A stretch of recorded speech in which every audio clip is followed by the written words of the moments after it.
Welcome to the Brave Wisdom Podcast, where courage fuels radical focus and wisdom cuts through the lies.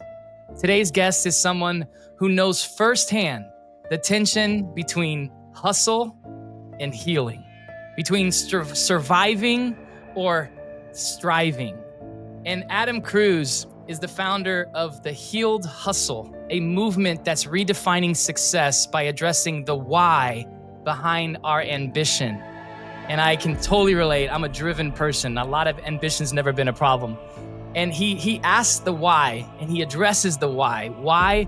So we can actually build something that lasts. Please welcome to the Brave Wisdom Podcast, Adam Cruz. Hey, thank you, Brett. Excited to be here. Oh man, we were already talking before the show, and I can tell this is going to be an incredible conversation. So get ready, hold on to your seats. Adam and I can hold a conversation, no problem. So let's start with this question. I know you've worked with a lot of high achievers, a lot of entrepreneurs, a lot of leaders, people that I've been around too, and I know them and I like them. In fact, they run at 100 miles an hour. What's the most hustle cultural thing that you used to believe that now you completely reject? You know, I think so much of my journey was how much of it was on my shoulders, you know, how much of it depended on me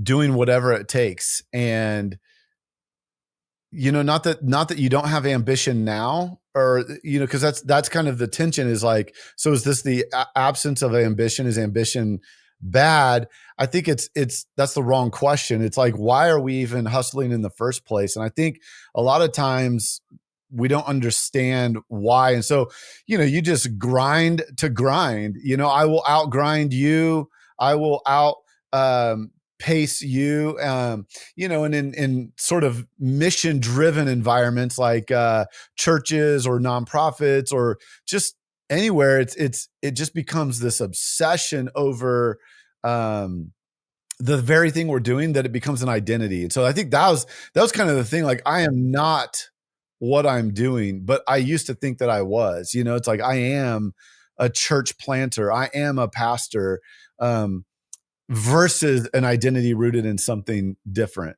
So you just mentioned church planter and pastor. Is that some of your background? Was a church planter for 10 years, was in ministry for 15 years, worship leader, planted in Cheyenne, Wyoming, and enjoyed that journey for a season. And then the last 11 years have been in tech and startups. So kind of live at that intersection of ministry and marketplace. I love that. And that's drawn in my mind too, because I do find that some people in the ministry space end up gravitating towards technology and innovation. Is that something, what brought you into the tech space? God, but you know, when I left vocational ministry, it was at a season where I needed to step down for a lot of reasons, and we can talk about that. But I really didn't know. I didn't really have any other options. And I knew at that time, I had been a creative. I had been a worship pastor. You know, when you're a church planter too, you have to get hacky. You get scrappy. You learn the art of scrappy entrepreneurship, even in church planting. And so I had cut my teeth on all this design and creative energy. And I've been a musician my whole life. And so, you know, you're creating Photoshop, bootlegged Photoshop album covers at 15 years old, trying to, like, you know, get your album out there. So I just kind of like, I've always cut my teeth in sort of the creative space.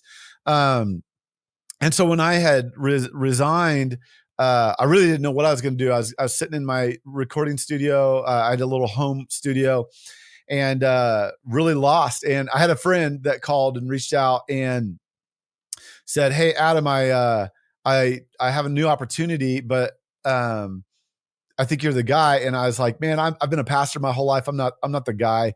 And so it was a very weird call. I mean, to tell you the story, my wife had a dream, or not a dream. She felt like she heard God speak at like 3 a.m. in August. This was of 2013, that God was going to open an opportunity from an unexpected place, and it would happen this week. And it was that, like, my friend called. It was very weird, very out of the blue. And I was like, "Man, I'm not interested. I'm trying to figure out what next in my life." Well, he called back a couple of days, persistent. And it's like, hey, I think you're the guy to help us build this next thing. And I was like, man, is this what God's talking about? Like an unexpected place that happened this week. It's just, God doesn't speak to that like that to us all the time, but it was a very defining moment. And it became the rest of the last decade of my life. So it was very, I don't know. It's like, I like to say I went out and tried to sort of build a tech career, but it really found me. So That's so good. But I think I want to dig into that because I had a similar experience, but I think you could really put it into words for people. You had something that you were comfortable with and yeah, experienced in ministry, and yeah. then this opportunity comes. How did you discern that and finally make the leap? Man, I knew God was with us and in the journey with us, and I just was trying to trust his leading and guiding in the journey. And honestly, it was, I mean, dude, I worked for free for a year. We made no money for a year. I sold my house on Facebook in 30 days. I made, because I was a creative, I just made all the real estate flyers that all the realtors were making. I didn't want to pay them 3%. So to just market my house. So I made a flyer, made it look like a realtor, and then threw it up on Facebook and sold my house in 30 days. Um, and we were sitting without a house, going like, "What's next?" And we just took a leap of faith. I felt like God was in it with us and leading us on that journey, and so we just stepped into that next season, and God was faithful over that year. And I can talk more about that later, but yeah, it was a wild journey into that next season, but it was definitely a journey of like identity crisis, because I had been in ministry for 10 years. So it's like, well, then who am I? Like I'm only a pastor, and I can only ever be a pastor. And if I'm not a pastor, then I'm failing or I'm missing out on my calling.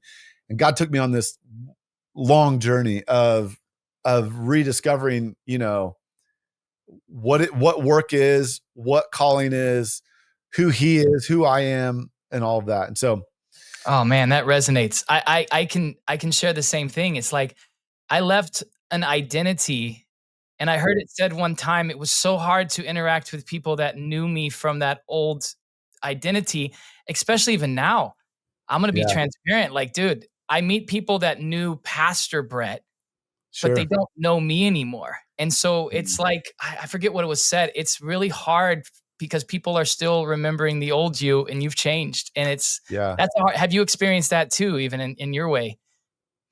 Yeah, we went into, I guess, just a new environment. It was like, now I'm sitting in, I mean, for the last 7 years, I've been leading design teams at Intuit, which I never thought I've been a startup guy my whole life, from zero to Wow. one. Like, I've started a few companies and a few things. And through an acquisition, we ended up at Intuit, and I've been leading UX design teams for the last 7 years, and thought I'd stay at one. But it was interesting, here I am in sort of this corporate environment, Babylon, sort of, if you will, and trying to figure out like who I like, where's the ministry that I used to kind of lead out of, like the identity I used to lead out of, what is that now? And it was an interesting shift, like relationships, the way you interact with people, the conversations you're having, is definitely a shift, and a lot to learn. Oh yeah, continually. And Yeah. I think that's important. So I'll pivot back to what you're doing now, and I'm Yeah. fascinated by all that. We could have another whole episode on that, but I really was drawn to this drivenness that you're kind of combating, as well as the destruction that it has. And I'll recall something too as a antidote to this before we ask the question and let you dive deeper into it. I was driving from Houston during a trip one time that it was super hustle time. And I got a podcast on, and it was Gordon McDonald, who I'd never heard before, but he's one of those older, like, voices in the ministry space, the church space, and just a really wise guy. And he's like, I think he's 80 years old at the time on the podcast. And so it was like a view from 80. But the theme of the podcast was the damage driven leaders create. And I'm driving home. He's decompressing this, and he's talking about all the culture related stuff. But then he pivots back to what his book is, and he talks about ordering your private world. And I read that book that summer. And really, the reality was I was fascinated by all, oh yeah, look at all the damage the driven leaders create and what they do to me. And then it really made me to go more introspective. So this is where I bring the question to you. And I think you're in this space, just like Gordon McDonald was on that podcast too. It's like, how do you help people recognize when their ambition, even their own ambition, because ambitious people get in ambitious cultures and then they blame the culture for the Yeah. damage it does? That's probably something I can be admitted to, is that I blamed a lot of my organization for the Yeah. harm that I was doing to myself. So I'm an ambitious person, but how do you help people recognize when their ambition is actually leading them towards chaos instead of the real impact or the identity that really is theirs? Man, it's such a deep question because I feel like, in my experience personally, and talking to a lot of guys like you and I, unfortunately, we don't change until there's pain, and that's just a human reality. Yeah. You don't change until there's enough pain, and so, the classic example of that is like, you don't go to the doctor until you have the symptoms of, heart problems or some kind of health concern, and then you go in and you get the results and you sort of like, all right, I need to change some things. The problem is you don't go, especially guys, we don't go regularly and check in with ourselves. And I think it's the same in business. I think it's the same in entrepreneurship, and especially in mission-driven environments. Because if you think about mission-driven leaders versus just the average CEO or the average founder or entrepreneur, and there's similarities and overlaps, but in the mission-driven, we give everything for the sake of the mission. Like, it's for the calling. It's for the sake of the calling. I'm giving of my life. I'm emptying myself. So there's this like mindset that is, I'll do whatever it takes for this thing to succeed. And if there's identity issues, then that'll take you very, very far. And it'll the problem is you will actually be successful. You'll grow. The church will grow, the nonprofit will grow, the business will 10x, whatever. Usually ambitious, mission-driven people are very successful. The problem is they can't sustain, they can't last. So I say, if you can launch, but you can't last, who cares? And there's too many of us focused and obsessing over launching that we're missing what does it take to actually last. And so I think the signs you asked, like, well, how like, what are the indicators? I think it's a lot of times it starts to show up like just crippling anxiety. I lived with so much anxiety and striving, a sense of striving, which then starts to manifest in, um, you know, I wish my marriage was a little bit stronger. I wish my relationships with my kids were, I wish I had more time for my kids. Like, man, I'm busy. It won't be like this forever. This is just a season. Like, you just start to say all these things, but then you can't sustain any of that. So you can't sustain that. So here's what happens. We have to, our bodies need to recover. Now, if we are unhealthy in our hustle, we will choose to numb. And so I have a spectrum between, like, when our pace and our behaviors and our routines are completely out of whack because we're a hustle, we will start to numb versus actually looking at how do we actually recharge. And numbing usually leads to addictions. And that was my story. And so then you become an addict. And so these things just start to pile. I've got relationship issues. I don't sleep. I've got anxiety. I'm an addict, alcohol, porn, whatever the thing is, but you're living on mission. So you have this like duality happening, and it's Oh my exhausting. gosh. It's a complete, and it's self-deception too. You're lying to yourself, and it's going to plague you. Oh man, that's deep. We're convinced that we can manage it. Yeah. So we're convinced, like, I'll manage this, and then you can't, and it creates all kinds of problems. And so then you start to isolate. So then you start to remove friends. Then you're lonely. Then your addictions take on more form, and you're living on mission. And so it just creates what I call chaos and an unregulated ambition. So in some of my story in this space, the lonely part, the hiding part, I was taught in some leadership way that familiarity in giving yourself vulnerably to another person can actually cause more like complexity and harm than Mm, good. And so you protect it. You have like and in a sense, going back to that Gordon McDonald, you basically build a private world that is completely different than the public world. yeah. And you have this curtain that you don't let anyone see behind. Even as a Yeah. married man, you don't even let your wife into this curtain. So Yeah. speak into that in the best way you can, in that we build these walls and these curtains to protect the hidden areas that we're not dealing with. Yeah, I mean, that's just it. I mean, I think a lot of times if you ask yourself why, I think so many times it's deeper than the mission, and it's even deeper than the behavior. It's deeper than the it's not even about porn. It's not even about alcohol or whatever it is that you're using to numb or the thing you're trying to hide. What it's about is why you're actually driven in the first place. And what I've learned in my life is, from a young age, I was always trying to earn God's love. I didn't believe that God loved me, even as a pastor. So the worst place to stand on a stage and tell people about Jesus and his love is somebody that doesn't believe that he loves them. So that just turns into 80, 90 hours of work. I'll earn his love. I'll work 100 hours. I'll serve. I'll give everything. And so you you realize, like, you can have the right what with the wrong why, and that will lead to the unsustainable how. The the what of, like, doing ministry or launching a business or doing my nonprofit, whatever, that can be pure and often does come from a pure place, but why I'm driven to do it, that's what needs to be healed. And so what we don't want people to see is why I'm actually doing this. Why I'm actually a pastor is I'm just trying to prove to God that I'm lovable. Oh my goodness. Curtain. Pull the curtain over that, because nobody should know that. I'll share right now, and I'm not afraid to share this because I am literally in therapy right now because I have dug deep enough in my coaching. I liked the coaching. The coaching was fun because coaching, guys, if you're listening, coaching is propelment. And for me, it's like propelment of pulling out potential. I'm all Yeah. about the next. But now it took me 5 years. I'm finally getting to therapy because I've Yeah. discovered the core, what you're describing. I use the word core assumption, the core driven why of a lot of my behavior throughout my career. And a lot of Yeah. people listening know me pretty well. Do you know what my core assumptions? You said it was for you, it was you didn't feel God loved you. Yeah. But you know what I've discovered?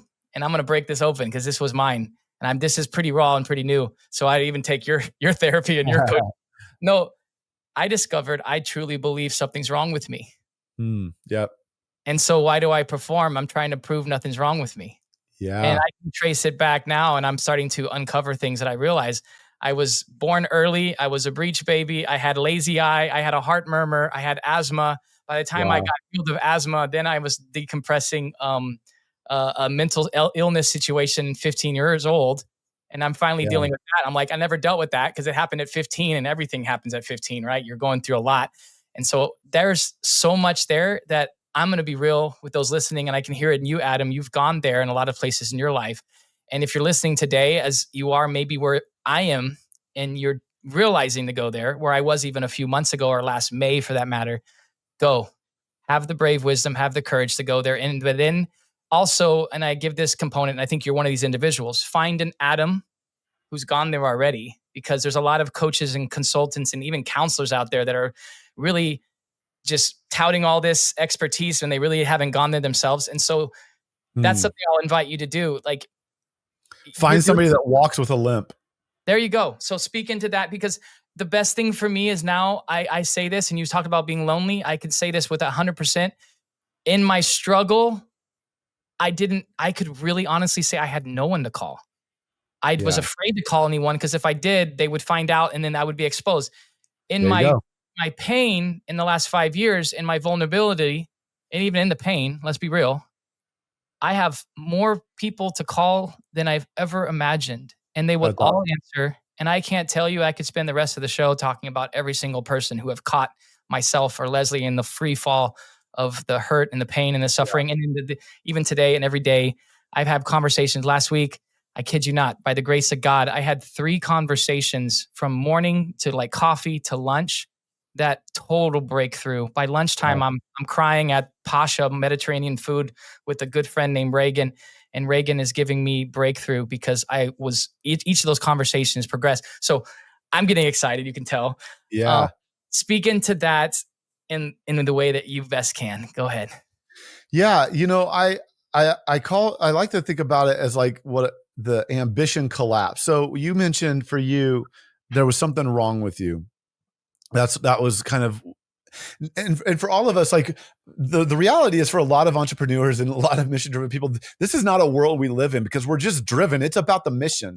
So Yeah. I have these 4 spheres, and what's interesting is we have the sphere of mission is what we think about, like we're building. I'm building a church. I'm building a podcast. I'm building a marketing agency. I'm on mission with this thing.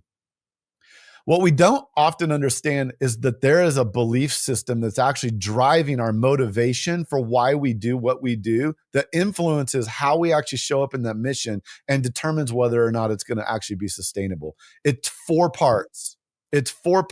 Most of us focus on the mission. You take Lance Armstrong. I'm going to be the best cyclist in the world. There's an unhealed why. Why do I want to be the best? Why do I have to prove everybody wrong? Why do I need to prove that I do have what it takes? Why do I need to prove that I am lovable? We don't slow down enough in our life to actually even have language for any of that. But when you slow down, you realize, man, there's a belief system driving my motivation that determines. So for me, my belief was, I'm not enough. I'm not loved. So my motivation now is prove you are in everything you do. So, well, what is a guy that needs to, at his core motivation, needs to prove that he's got enough? What does his life end up looking like? Pretty successful. You figure out how to prove everywhere you go. You get the promotions, you get the success, you get the things, you climb the ladder. It's the worst thing that could actually happen to you because the success is just making you a bigger whatever you already are. So all these things that are unhealed are now scaling. So then you get to the ambition collapse, what I call the ambition collapse. So this little motive that started out, I'm not enough, and my mission is small. I'm starting this little thing. Well, now the mission's big. I run a church of 5,000. I run a church of 15,000. I'm a CEO of an organization. I'm a leader of whatever. That's at scale. You have not healed that lie. You have not healed that why. That why doesn't stay this small. That why is driving you at 15,000 member church or whatever level CEO. And eventually it takes over. And this is what I call the ambition trap. And it's what you just said. You get to a point where you're like, I can't tell anybody. I can't be honest. No one can know anything about me. And this is where the curtains start to get closed. We start to isolate. We move friends out that call us on our bluff and don't take us so seriously. We move them out and we bring in other people that will agree with us and validate they validate our perception of ourselves and our motivation. And then it all crashes. Lance Armstrong has a testimony when he first got exposed. He said, I've never been more free. And that's what happens. You get exposed, it all comes out. And for those listening, explain to Lance Armstrong. Not everyone may be familiar. It's his drug abuse, right? Or his drug usage. Yeah, his drug usage. Yeah. Doping and all of that. And he, for years and years and years, no, I'm not. Right. Finally gets caught, big collapse, loses a lot, loses everything. And now he's freer than he's ever been. And I wake up, I went through my own journey of that, almost losing my marriage, losing everything that matters. And you'll wake up tomorrow and there will be another article, there'll be another leader, and I'm tired of these highly ambitious leaders losing what matters most for the sake of their mission. Yeah. And then they end up losing the mission. That's the crazy thing, is you end up actually losing the mission in the great thing you're building. Oh my gosh, you're nailing it. And then we wonder why the culture at large looks at the body of Christ often and doesn't have the appeal, because they see constant And that's what I've even heard people say in the same sense is how come the statistics of divorce are the same and it's all these realities, but it has really the root cause is what you just described. We're not dealing with our wounded places. Yeah, we're not regulating our ambition, and we do that through understanding what's driving it. What is driving my ambition in the first place? Because otherwise, then we just start to think that the ambition is wrong. The what I'm doing is wrong, and sometimes it is. Sometimes you need to quit your job. Sometimes you need to make a complete shift and change. But other times, you just need to understand what's driving you. And we are all jacked up. We're all messed up. I think the deception is that we think we're not. And as you grow and scale and success makes you a bigger whatever you already are, you think you have to continue to perform and earn this love, acceptance, validation, and it'll kill you. It'll take you out. And so, Adam, meeting you, and by the way, guys, Leslie introduced me to Adam. So Leslie's part of brand building community, which you are too. And every person I've met in this community so far are like one of us. It's like Leslie has found her tribe. And you're one of those too. Is like I was so excited, and even I'll be honest, like I saw Adam's email and she's connecting us. And I'm like, well, Adam, actually come on my podcast. And Adam, like you didn't hesitate, so thank you for that. And now I want to bring this because the last few people I've talked to from the brand builders has a constant theme, and you might be able to speak it too. Y'all are all disruptors. You are literally trying to disrupt, and I think that's what Rory and them are. I think that's what that community is being. The essence of it is like, we're going to disrupt this. Everyone's doing it one way and we're going to do it healthy, which is evident with a lot of people I've met too. So as a disruptor, you've been deeply involved in this combating this hustle culture, but you're wrestling with things and thoughts all the time. What are some beliefs and realizations about the hustle culture that you've been too afraid to this point to maybe say out loud? There are 100 books out there. There are 1,000 books. There's 1,000 speakers out there right now who will teach you how to 10x your sales team, 10x your marketing team, 10x your efficiencies. They will stand on stages and teach you all that. And all of that is needed for business. It's needed. But I stand up on stage and go, that's all great if you can launch, but you can't last. Who cares? If you can launch, but you can't last, who cares? And so I think what happens is we're measuring the wrong things in our ambition. We're driven by numbers. We're driven by, and again, it's not that these things don't matter. This is the tension. And I feel the same tension. I'm writing a book right now. I'm taking guys through the healed hustle, and, I still struggle with this. Like, it's still like these things matter. They still play a role. But I think what I've learned over the years that I think has to change is we have to start measuring things like fruit, heart change, actual impact, reevaluate the impact that we're actually making instead of just obsessing over a number and just obsessing over a metric, and actually start to value the impact that we're having, not only on people's lives, but the impact that our own life is having. And I think sometimes we're so obsessed with achievement. I don't know if you're an Enneagram guy. I like the Enneagram. I took the test. I'm an Enneagram 3, but I took it. I didn't think I was a 3. So I was like, I got to take that again. So I took it again and it was a 3. And then I took it again. I literally took it probably 4 or 5 times and it was a 3, 3, 3, 3. So I'm an Enneagram 3 of 3s. I'm wired for achievement. And that's how I think about like success and meaning, and like that's where I draw. But I went to Denver and did this thing called Life Plan with the Patterson Center, and it was really revolutionary in just redefining what actually a successful life looks like. And this is where I just think for a lot of us that are mission driven, our ambition is driving us so fast we just don't take time to actually slow down. Slow down is a curse word in the hustle culture. Slow down. And so you ask, what would I challenge, or what needs to be sort of that I'm afraid to say is like, you actually don't need to hustle. You don't need to go as fast as you're going. Slow is smooth and smooth is fast. God's love is the speed. His speed is slow. Like, rarely have I looked at my life and gone, man, I'm glad I did that so fast, because fast resulted in something good. It's rare. There's a lot of people who disagree with me in that. I think you can go on the other extreme where you can be so slow that you never like have the courage to actually step out and do. But I don't think that it is just breakneck speed all the time.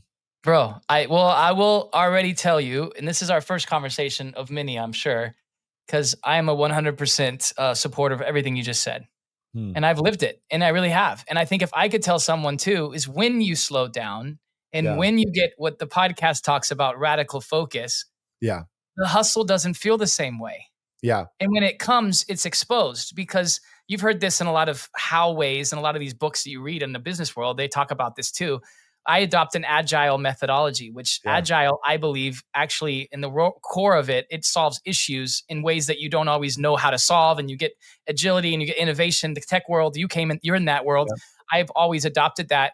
And yet, that's a whole nother conversation of agile and like that type of issue solving. But I think that's the case.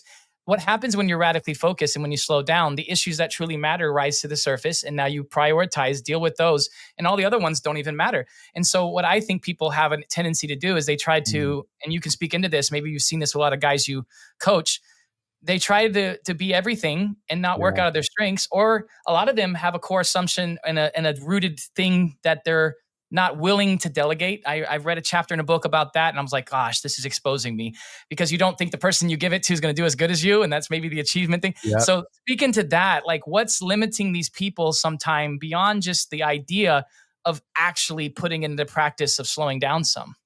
It's a from to. How do we move from I do this work so I'm loved to I am loved so I do this work? That mental shift will change everything for you. From I do this work so I matter. I do this work so I'm important. I do this work so I'm valuable. I do this work so I'm important. To I already have significance. I'm a child of God, created and loved by God. And therefore I'm going to go out and serve in this capacity. That shift will change how we show up in the work that we do. Oh, that's perfect. That's it.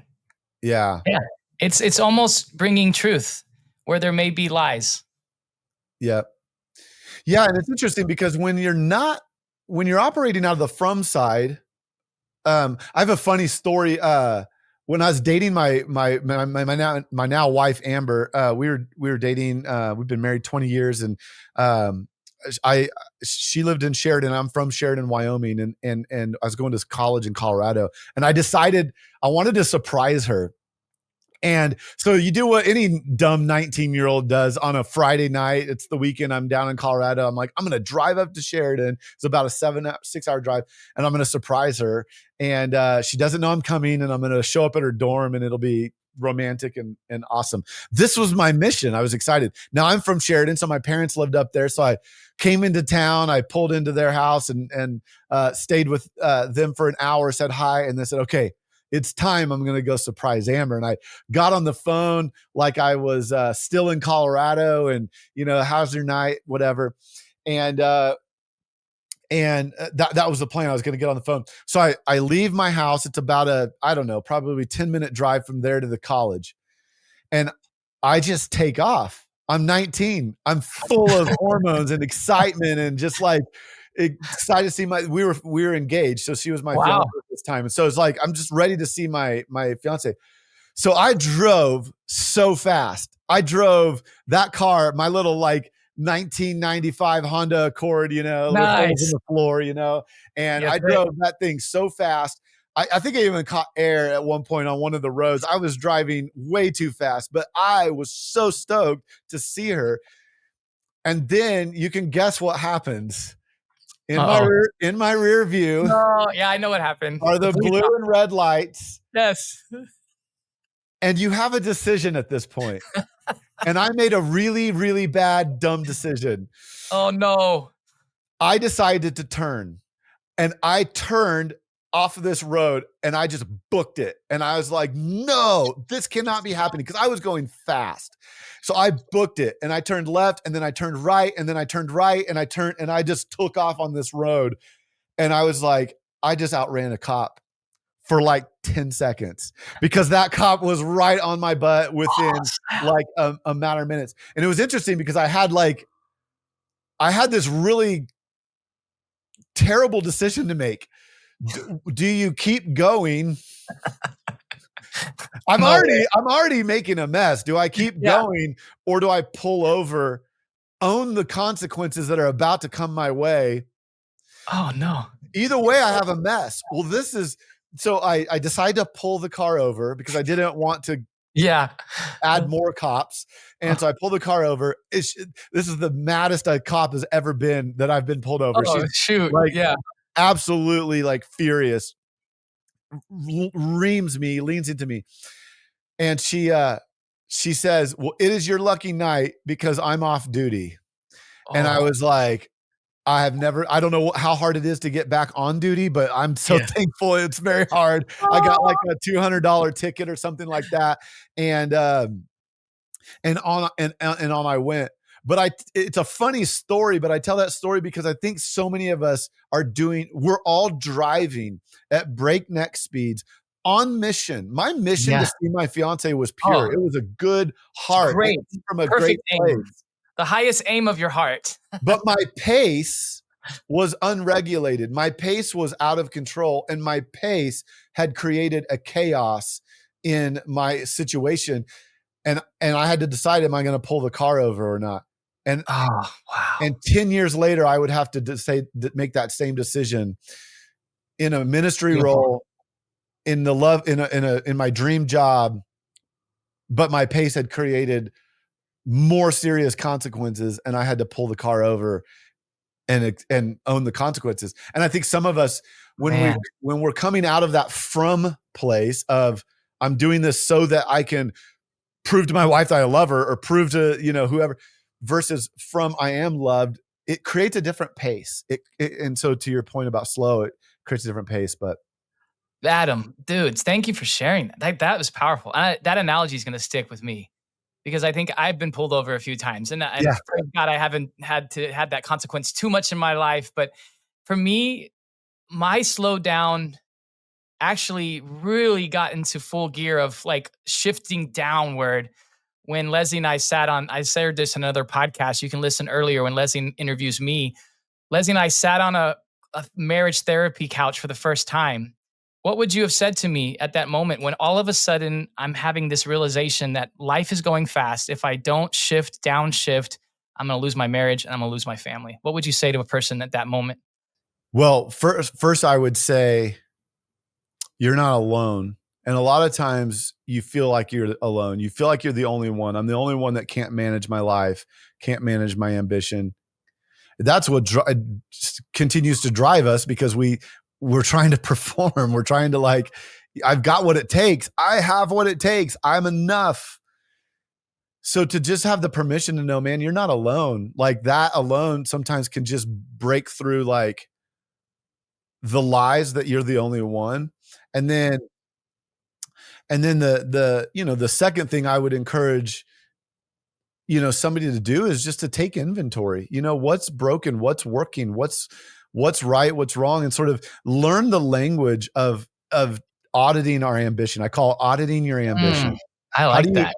How do you audit your ambition, and how do you do it regularly? Sometimes we've never done it, so we have to do a big audit, and it's these big catastrophic moments because none of us change until there's enough pain. All the little tax white boxes, you got to pull them all out of the garage. Yeah, exactly.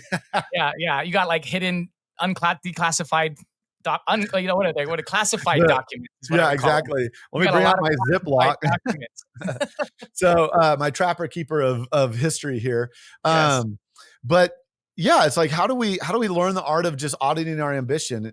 I think a lot of times this is weird. I say I'm not a counselor, and I'm a business guy. I love business and entrepreneurship and ministry. I love the intersection of ministry and marketplace. I love achievement. I love talking about the next great idea.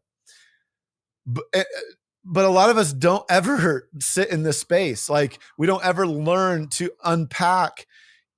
For me, it was about naming the lies, just like what is the lies driving my why, and how do I name them? And so just giving people the permission to name. When I was 16 years old, my youth pastor hit me in my face. He slapped me in my face on a bus in front of all my friends. Wait, On really? Like Yep. physically slapped you? Oh shoot, tell me Yeah, I more. think today this person would probably Hey, not make everyone it. talks Like, about spiritual abuse. This is actual abuse. I'm just kidding. so I was slapped in the face for listening to punk rock music. Punk rock music was on the Are verge in you the kidding 90s. me? I was a skateboarder, Come and on. I grew up in that. That's it. You yeah, probably man, wore all the I was cool a hardcore skateboarder. So like MXPX, van. all the like Yeah. Yeah. Christian, punk rock, and my youth pastor didn't like it, and he hit me in my face, and it was interesting because there's a lot we could unpack there, but It was briefly, interesting. You did he keep well, his job? Yeah. In those days, he kept his job. Nothing happened. I mean, in those days he kept his job, but I remember thinking like, wow, I really am. It's really evident that I'm not good. I'm bad. So oh it's like snap. that took a root at 16 years old. So then being 28, 35, whatever, however old you are, you're still operating out of that. You're responding out of that. And until you actually learn the art of slowing down and actually understanding why and what's driving you, Oh yeah. then you can actually start to heal your hustle. But before then, it's like, man, I don't know. I just want to be rich. I want to be Oh successful. I want to make as man. much money as possible. We don't understand what our actual motivation is. I had a conversation with a friend recently, and it was about I brought up the word freedom. And he literally turned to me and he kind of asked me, he goes, well, how does that book define freedom? And from that conversation, his name's Will Tant. I'm going to have him on the show later. Since then, I've been trying to define what freedom means to me. And Hmm. that's new. That's my new pursuit. If I can't define it, I can't create aim around it. But if I can start to unpack what freedom means, um, then I really can actually start living it. Man, and it makes me think about like freedom in this vein in terms of the hustle is like it's a freedom from striving. Mm. Hustle is so much about striving, and we're good at that. We have what it takes. We have tenacity. We write books like Grit. We read again 10x. We like everything is about striving. But when you talk to people, I met a guy in the Bay Area when I was starting Zeme. I was just starting Zeme, tech company that we started, and we had just raised a $6 million Series A and moved the company out there. And we were just getting started. And so I asked him, I said, what advice do you have? And he said, because he had sold like 4 companies, he had like 4 exits, multimillionaire, very, very rich guy. And I just said, what advice do you have? And he said, Adam, enjoy the journey. Mm. And he said, I'm on my 4th marriage and my kids hate me. And he said, I'd give all of it away to have them back. Wow. And, it's interesting because it's like super successful, very awesome. I said, man, you should write a book. He said, nobody would read that book. And I just said, man, that's the problem with our modern day culture is we won't read that book. We won't write that book because we want to read the book about how to sell 4 companies. We want to read a book. We're not reading a book how to maybe not sell 4 companies, how to sell 1 company and still be married, or how to sell 4 companies and be married. Like we don't know how to do both. And I just remember like grieving because freedom is in enjoying the journey. It's like this freedom from striving to earn and validate and prove to, man, I am loved by God. I am compelled to go do this.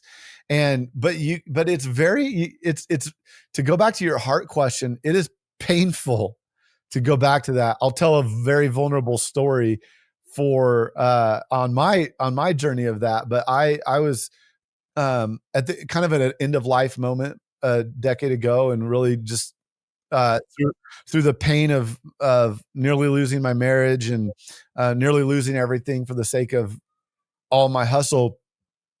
I just was at a very dark place, and I remember thinking like, man, I I just don't know if I can keep going.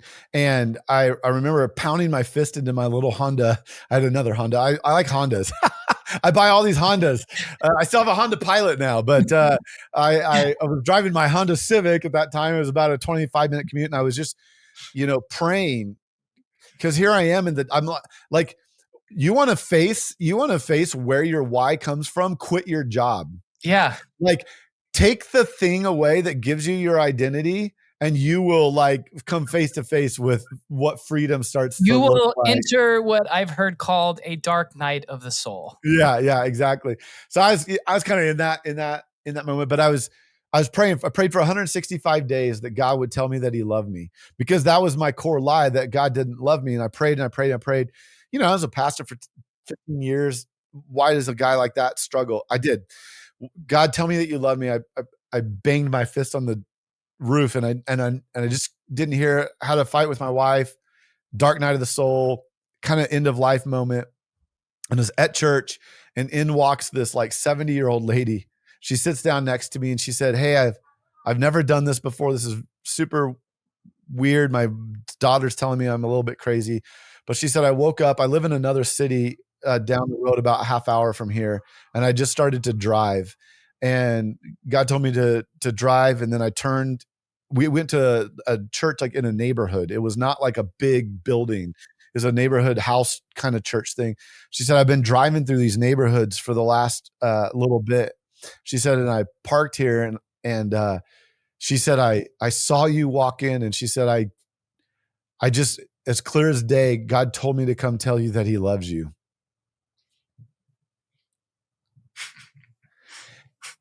And Brett, I broke, like everything in me broke. And she looked at me and she said, "Is this crazy? Like, does this resonate?" And I just looked at her. I said, "You have no idea." And her name's Nancy from Nampa. Said, "You have no idea what you're saying." And then she looked at me and she said, "I don't think you believe it." And she grabbed my shoulders and she shook my shoulders.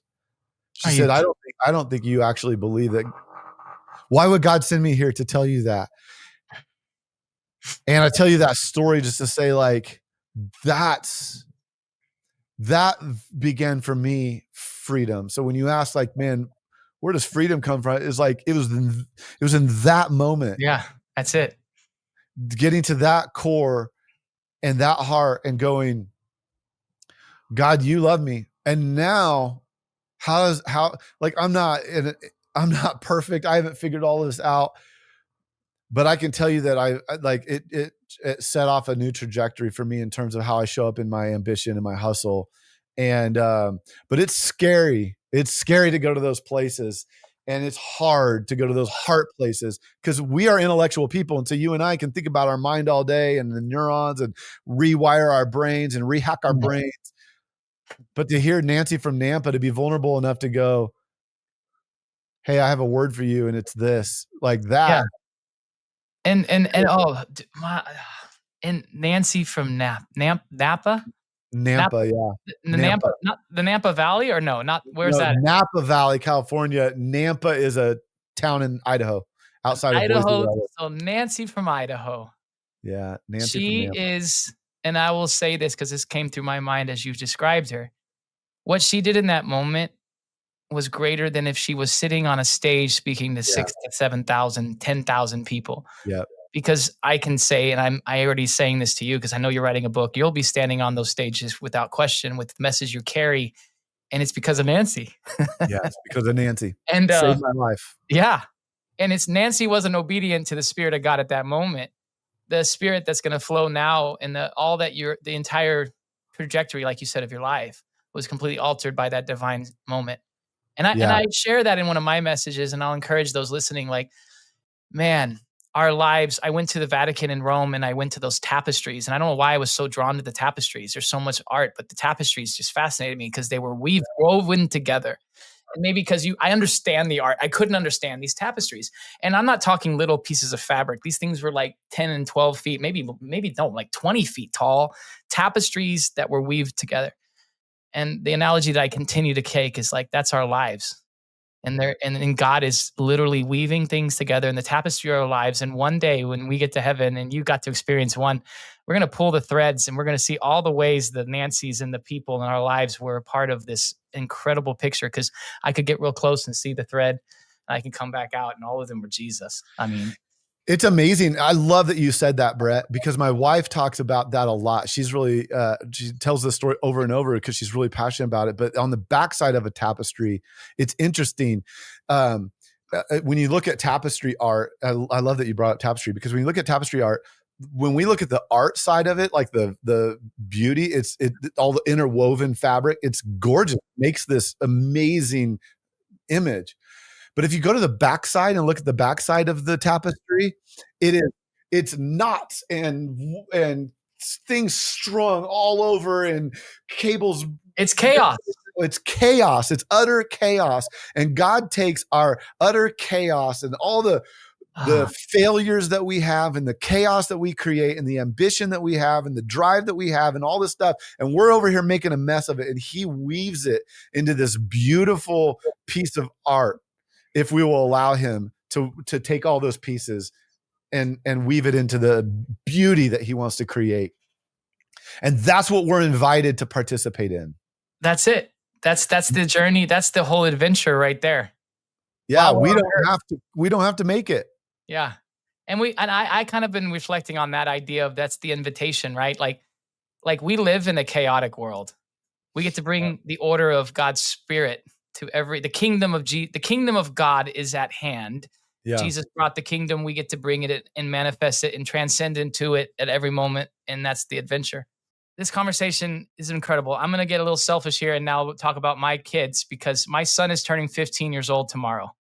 And even at this moment, my wife had a dream last night of like my son packing all his bags and leaving. Like she's really going through some of that thought process, because now we have this realization, and I'm bad at this too. And I say things around her and it probably kind of triggers her, because I'm like, babe, I only got like 3 or 4 camping trips left with him in the summer.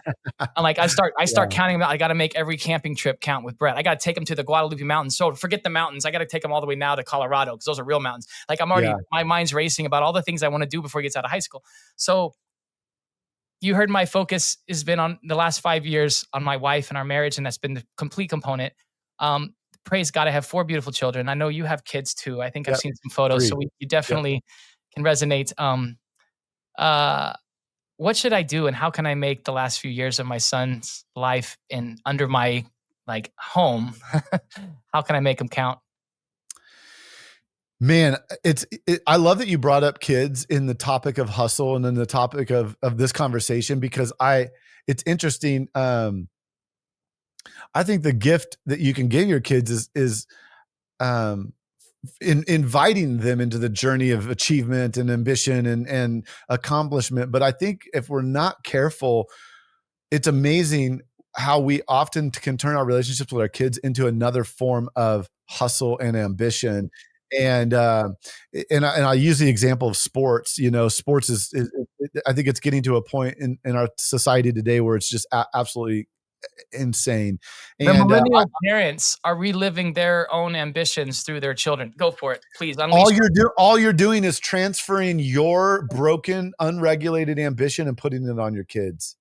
And it's killing them, and it's creating an anxious generation. It's creating anxiety in us, and it's making our lifestyle a pace. We're talking about pace in terms of hustle, but our lives are not just about our mission. And I think for mission-driven people, this is the only thing our life is about. It's the mission. It's the thing. Everything else is about the mission. That's not healthy.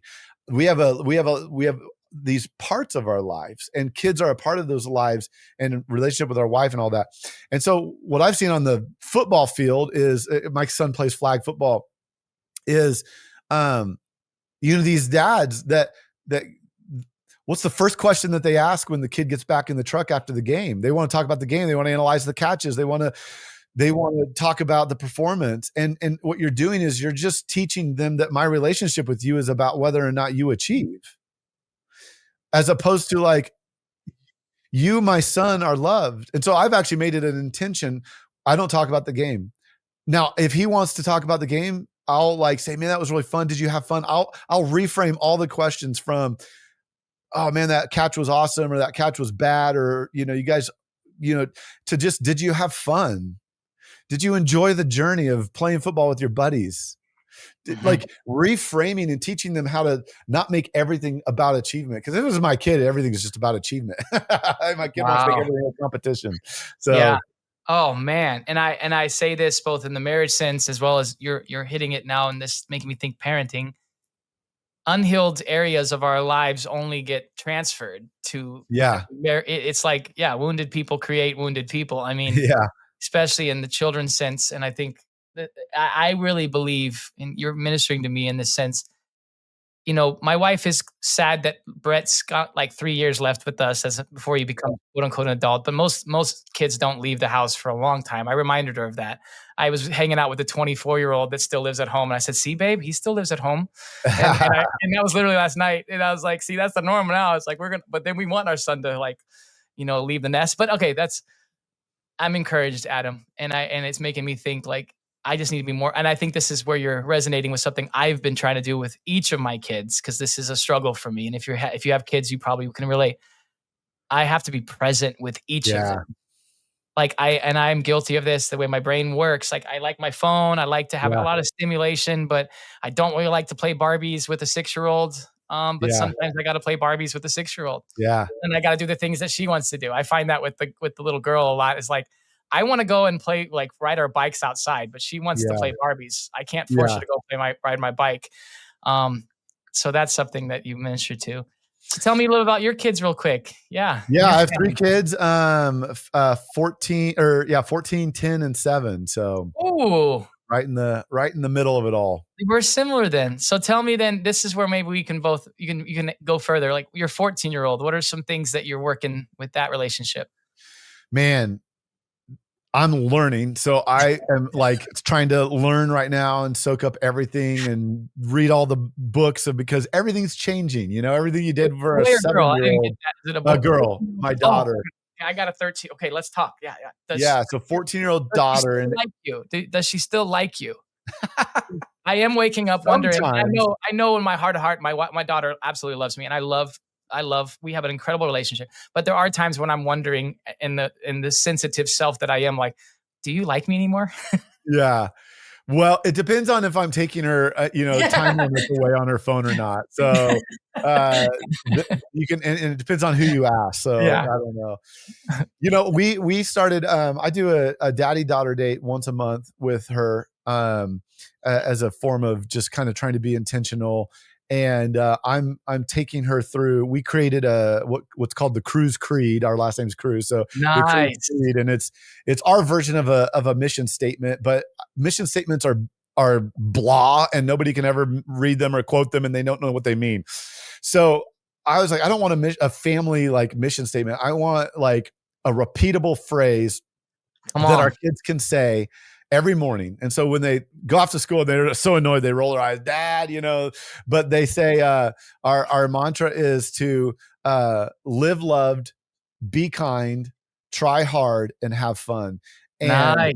and so I've been meeting with her once a month, and we're actually just walking through some of that. What does it look like to actually live loved? And I just let her talk, because she don't want to listen to me at this point. And so to listen to a Oh, good. 14-year-old talk about like, she's like, and all of a sudden, take a couple of questions, but she'll start to go, I only feel loved if I'm like valuable, like if I'm accomplishing something. Mm. And it's like, oh man, my heart's going, I know that world. I know what that looks like. And so it's invited us into a beautiful conversation. She's in all that identity formation right now Oh, where it's like, absolutely. so it's been a really vulnerable and helpful, and I don't know what I'm doing, but it's like, man, it's just having those honest conversations with her has just opened up so much. My 13-year-old, I think I learn more from my interactions with her about myself sometimes than I ever realized. Like it's almost a mirror and a reflection, and that's such an incredible opportunity if you take it as such.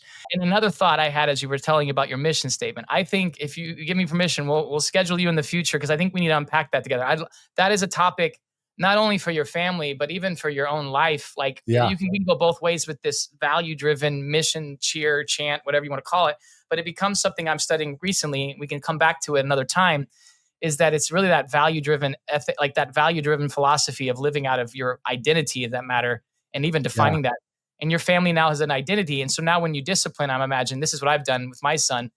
He has certain situations. He's 15, so we're gonna have to make decisions. We always try to tie them back to a core value of our family. Or Yeah. he's starting to date now.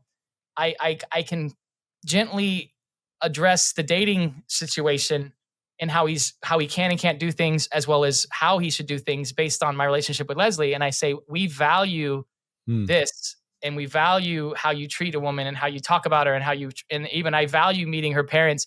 So I am speaking some of the boundaries out of a value statement versus just no, no, no, no. And I don't know if that's perfect yet, but I'd love to unpack that with you too. Yeah, I love that. I mean, I think that's, what I love about what you're saying in this conversation is just, it comes back to intentionality for me. And I think when we're, again, for mission driven entrepreneurs, mission driven leaders, when we're tunnel vision and our identity is strictly in the mission that we're building, some of the problem, why we start to have problems in all these other areas, like our marriage and our family and our sleep and all this stuff, is we're not living with intentionality. And we stop being intentional. It's crazy because you would never do that in the work that you do. Like you're like sharp as a tack and Yeah. on it in your mission. But when it comes to our kids, we're like, we just assume they'll always be there. We just assume that they'll be there forever until they turn 15 and you're like, man, I got 3 summers left. And then um, you find yourself in these situations where they're going off to college and you're like, did I do enough? I love what John Tyson's doing with intentional father stuff. So, I think it's just, I think what you're saying is like, whether it's missions or values or the way you discipline and all this, I think the importance is like, are you regulating your ambition and leaving reserve so that you can actually invest intentionally in your kids and prioritize the time that they need to listen and just have conversations and connect and be with them, and not make everything. We drag them along so much of our life and they just learn we're addicted to hustle and they learn from Oh our yeah. addiction to They hustle. model it. They literally model it. Yeah, they model it. So Oh, wow. I love what you're saying. It's just like, how do we be more intentional and I think all of you listeners and us, we're all creative in our own realms. And so it's like, get creative with Yeah. how you approach that. But the problem is if you don't reserve the time and you don't have the space, then you won't do it. Oh my gosh. That's the best advice, man. That resonates. And I'll add something as you were talking and bring it back to what you said earlier. I think one of the ways I can frame it now, and I love what you said about auditing ambition. Yeah, So, audit your okay, ambition. this is for me. I'm giving my children the power to audit my ambition. That's awesome. Thank you for I have that. an assessment, and one of the questions in my assessment is, how would your kids rate your relationship with them? Like, let your kids rate your relationship with them. Yeah. Just a thought exercise. Like, what would Kate say about my Oh relationship man. with her if she could rate it on a scale of 1 to 5? This relates. One of the hardest coaching questions I ever was forced to ask my kids is to go to them, say, "What's it like being on the other side of me?" And then I couldn't say anything. I had to let them just talk. I couldn't say anything. I couldn't Yeah. defend myself. I had to just listen. Can't preface it. Hardest thing ever, and I probably need to do that regularly with the teenagers now, because I don't think I take into account what's it like to be on the other side of my craziness sometimes, even though I'm always just on the other side of theirs. Yeah, exactly. Man, that's so Oh, good. Adam, we are gonna have you back as many times as you want. I'm just kidding. Yeah. Happy Brave to come back. Wisdom's new. Welcome to the Brave Wisdom family, my friend. You're Yeah. definitely going to be someone I'll call upon, even with the expertise you have. And as they know of me, I'm a connector. I can't wait to introduce you to some of my world, as well as some of the ministries I work with, because I think there's some collaboration that could really, really benefit all of us. Yeah, I look forward to that. So before we conclude, here's one thing I'm adopting. I'd like you to leave a question for the next guest without even knowing Ooh. who they are. What's one question you'd like me to ask the next person that comes on the Brave Wisdom podcast? I That's love it, right? oh man. How do you regularly touch the grass? And you can explain it this way. Um, for a lot of us, we are driven, we live in this tech world, we live in this virtual world. I have a nature preserve down the street. And if I'm not careful, my ambition, just even my workouts are just ambition. They're Yeah. another form of ambition. So hustle, running is just another form of like achievement, train for a marathon or whatever. But when I choose to walk, it's not about ambition. It's just about touching the grass. Oh, So there's these long weeds out there in the nature preserve. They're really long. And yes. The gladiator field with the wheat when you're walking like yes, backwards through the wheat and going touch the home. grass. So Oh, I'm really curious, like, what's your version of touching the grass? that's can't wait to ask. I know the next guest too. He's gonna be so good at that. Wait till you hear Yeah. it. Yeah. Um, And it grounds you. It's like their version of what grounds you. you couldn't have got a better one, man. That's a great way to even wrap everything. Because in those moments, I guarantee you, is the times that they will be processing their why and Yeah. actually getting healed. Touch the grass. It reminds you that you're not in control. And I'll When tell you- you and in the creation sense, I'm not getting into the woo-woo Mother Earth stuff, but I will tell you, I've been around certain trees, mountains, Yep. and there's a difference presence. And it's the Spirit of God that created all things. There's something being in the majesty of creation. Absolutely. When I touch the grass out on this nature preserve, it actually looks at mountains. It's very cool. And the sun comes up. And my goal is every morning, I don't do it every morning, but I try to. And when I'm grumpy, it's like, did you touch the grass? No, you didn't touch the grass. But Your wife asks you that every time. She's like, go yeah, that's exactly what my wife would do. It's like, go "You need to touch the grass. right now. Just kick me out of the house. And I go out, I touch the grass, I stare at the mountains, and the sun comes up, and I remember that God's faithful and I'm not in control. Well, Like Adam, that, I'm gonna come visit, and we're gonna do that. If I can't invite myself, I'm gonna go do that too. you do. Come out to Boise, and we'll go touch the grass, and we'll remind ourselves that God's faithful. That's it. Where can people find you and connect with you? So the healedhustle.com is we're building these workshops out so people can go to the healedhustle.com. You can take the assessment on your sustainability, and otherwise, like LinkedIn, my name on LinkedIn. So Yeah, I found him. We're friends, I think. And we'll definitely be sharing it on LinkedIn too. So you'll be able to pick up the podcast there and be able to find him and connect with him. And I'm telling you, when I saw Adam's website, I took the assessment, by the way. So go on his website, take the assessment. It really is revealing. No matter where you are in the pace, it'll bring truth to your life. And Adam, just again, this conversation was incredible. It really was. It ministered Thank to you. me. Thank you for sharing your heart. Yeah. And even the stories I love. Can't wait to tell my wife about your speeding ticket. That could have been a felony, and you made Yeah, exactly. an entirely different life from that moment. Thank God for that woman. Thank God for Nancy. Yeah. I just think that's interesting. Yeah, both of those women have a big part of your story, and thank you for sharing those two. But again, if you're listening today, please share this one. And I think you can think right now of someone in your life that needs to hear it. And if you're a husband, share it with your wife. Wives, share it with your husbands, because I think we nailed some things here that are so relevant to both of your lives and both of your ambitious pursuits. And I think that's something Leslie and I are very passionate about. When we see couples like Rory and AJ, the people that Leslie's around now with your group that she's with you on, we see a couple that are doing it together and they're both healthy, which is not always the case. And that's something we want to be around. And I think Adam and is another example of that. So remember, this is the Brave Wisdom Podcast, where courage fuels radical focus, wisdom cuts through the lies.